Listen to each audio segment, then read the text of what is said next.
Welcome to the One Extra album launch party with Bashy.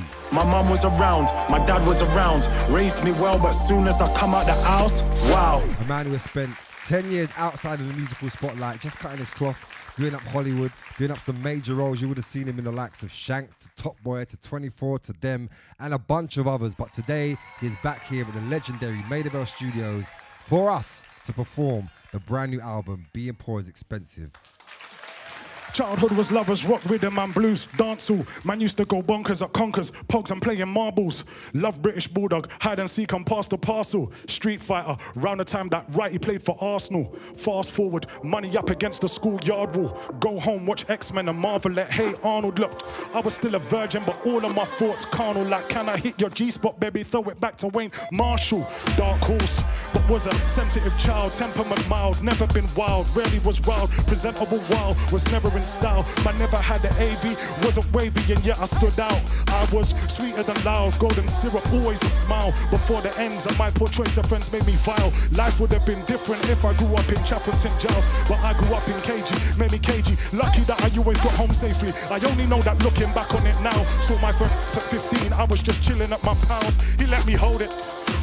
That could've went south, but to his credit, took it back, cleaned it and wiped it all down. He pulled out a stack, I'd never even seen that amount. He said to roll with him, so I rolled with him for a bit, then I bounced. Naive to it all, but that's the kind of thing I was round. The writing was on the wall, needed more than parkour to get out. I'm showing you how. Good kids turn foul, soft kids turn shower. I'm telling you how. Sweet boys turn sour. My mum was around, my dad was around, raised me well, but soon as I come out the house, wow. The zone's got me with the influence. That's how it is in most instances. Where do we come from? North Wheezy. At the time, growing up wasn't easy. Please believe me. So even though the ends are picturesque and leafy, underneath the surface, it is greasy. Different day, same feces. Started at school, Brent Cup, started at ball. A hard tackle was the start of it all. Friends on the side of the pitch starting to taunt. Now wonder, summer holidays, see them at parties and war. Them fun fairs weren't fun affairs, but were hard to ignore. Stand by the bumper cars and screw the other side of your board. Physically or mentally, then back to Kensal Green. I could have been a rest in peace in Cuban times many times, but that weren't my time. Lucky I was acting, I was early on my grind, early on in life. Man were violating all my pride. Thoughts were swirling and swirling till there was murder on my mind. Good you, but I was turning to survive. I ain't up purchasing a next man to try a thing is getting. Laws of attraction is a thing. As the universe would have it, man tried it, went home and grabbed it, came back a savage, tried to.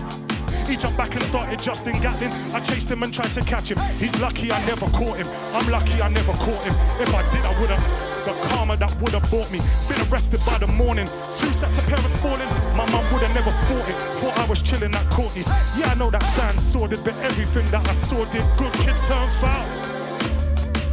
Soft kids turn shower. I'm telling you how. Sweet boys turn sour.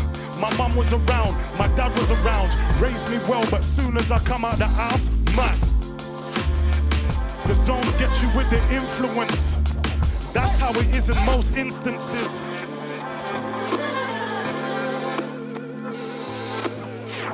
Maida, make some noise. Oi, listen.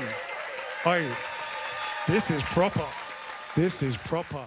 Not even a bit of a running theme. Like you've made no qualms about celebrating the fact that you're part of a family, descendant of the Windrush generation, and how much grandma and grandparents did. Like for a lot of us sitting here today, like is that one of your biggest catalysts and inspirations, not just as an artist but as a person? Because I feel like it really comes through in not just the music but just you as a person. You really are conscious to pay homage and to not let that history kind of fade, and to make sure people know that that's why we're all able to be here today, sitting here. Those people are the bravest, bro.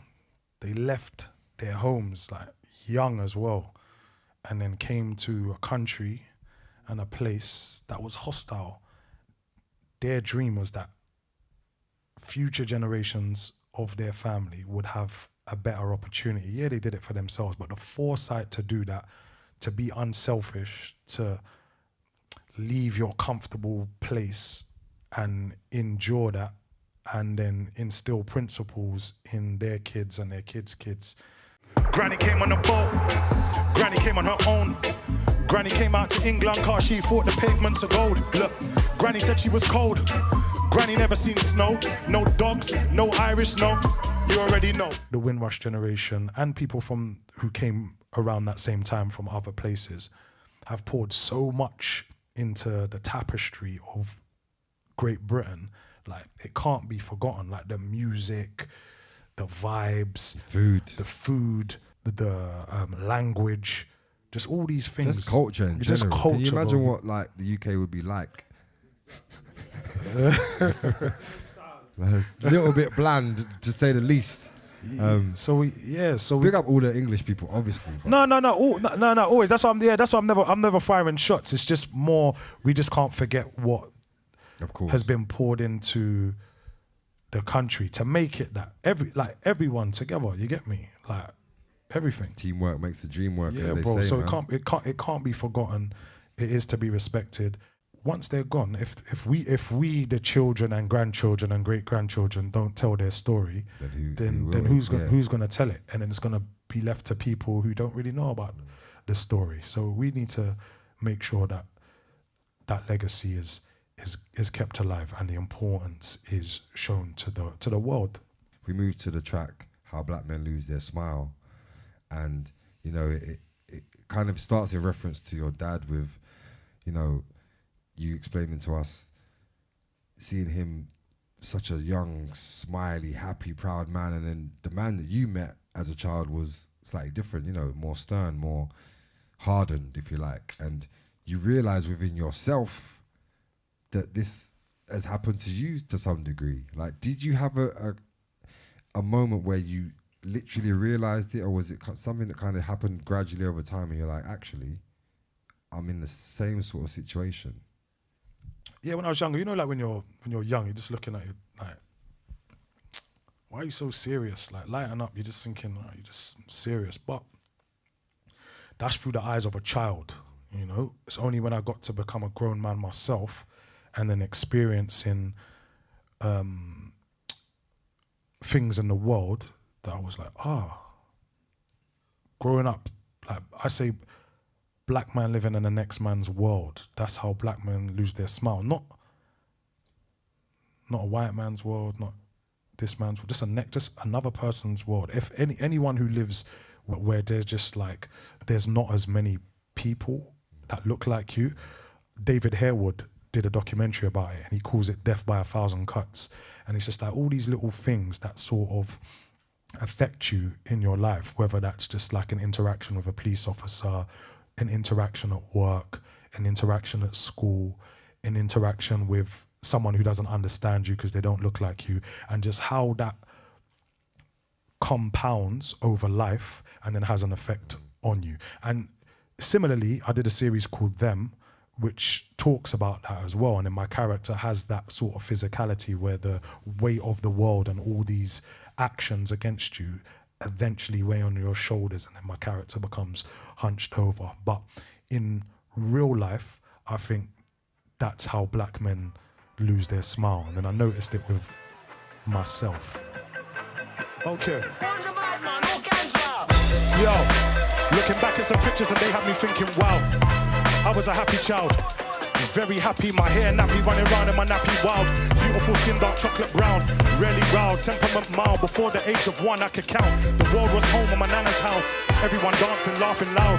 There was encouragement all around. Safe environment, could be myself. My hair in plaits long as any girls. Got to school, they said to take it out. That's how black men lose their smile.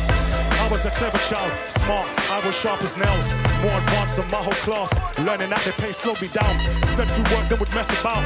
They should have given me extra help. They said I was troubled and kicked me out. That's how black men lose their smile. Yeah! System set up for me to fail. I didn't share features with my teachers. That has effects on your sense of self. That has effects on your mental health. Lies out the colonizer's mouth. Teach us we didn't build Egypt. That's how black men lose their smile. Saw young pictures of my dad. So handsome, happy and proud. Growing up I just saw him frown. At the time I couldn't comprehend life through the eyes of a juvenile. I had to live, I understand it now. Black man living in the next man's world. That's how black men lose their smile. Yeah!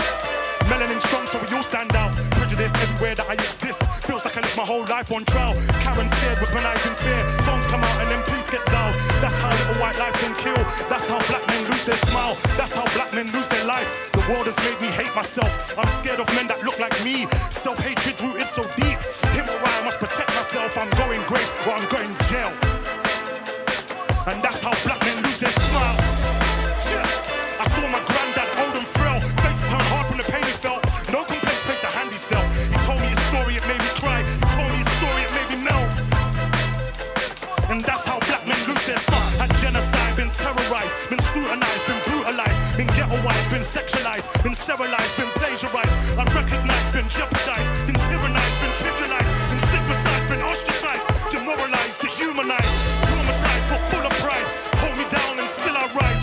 Ward on my shoulder, still I thrive. By any means I will survive. I will try to the day I die. We're out here fighting for our lives. And that's how black men lose their smile.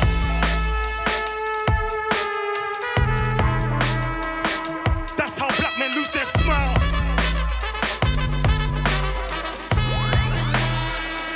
That's how black men lose their smile. Like a battle.